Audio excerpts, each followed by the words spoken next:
Now to animate our 3D scene.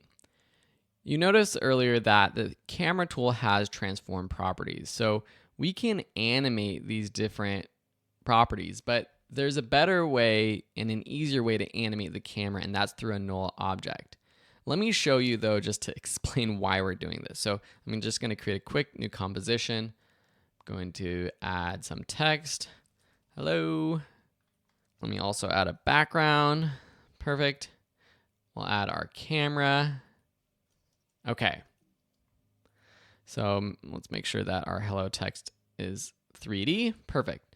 So if I bring up our camera and say I want to just do sort of a position animation of the camera where we're panning across this hello text.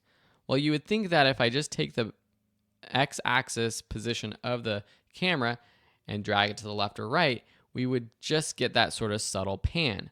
But you'll notice that when I do that, it doesn't look like it's panning. It does this sort of weird sort of rotation, and it's not a direct sort of pan across. We want to use a null object. So if we go up to Layer, New, Null Object, just like we did before with the 3D animated text, now let's parent the camera to the null object and turn 3D on for the null object.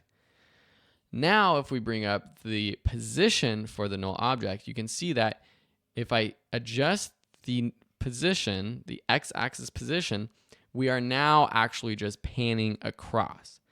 There's other sort of intricacies for why we use null objects for cameras, but basically it's just because it's easier to animate and it's just a little bit more intuitive than using the properties within your camera itself. Plus, I like being able to sort of undo things quickly. So if I want to go back, I can always just delete our null object and get back to where we're started. So in our space scene, let me add a null object. Layer, New, Null Object. I'll rename this Camera Control and then 3D enable it and parent the camera to the camera control. So remember what we did before. So with the camera, if I just do a position animation, it's not really panning, it's kind of rotating, which might work well for some animations, but if I just want to do sort of a pan across, I want to use our camera control null object. See, so this is a pan across, and you can see this is in 3D space now.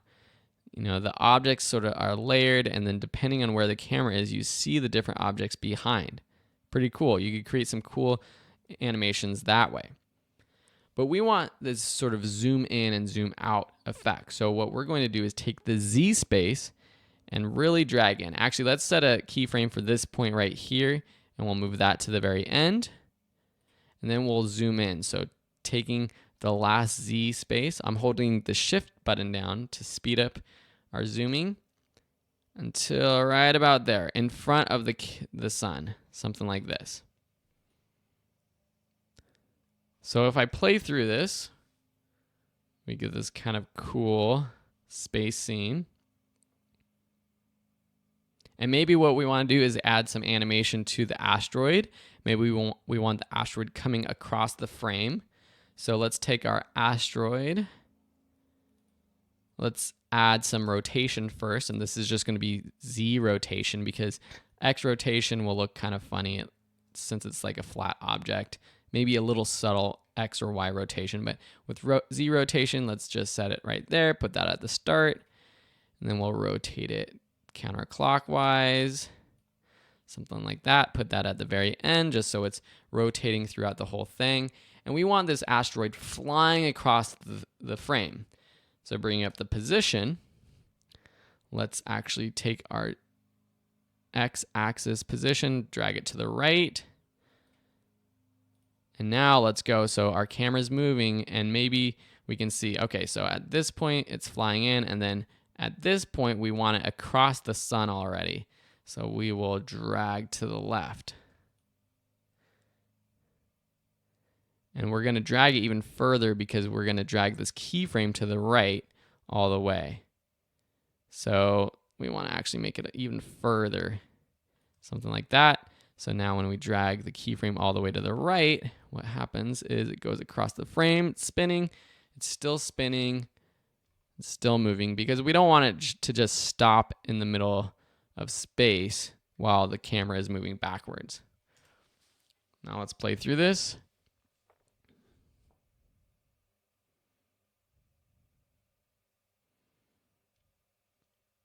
That's looking pretty cool.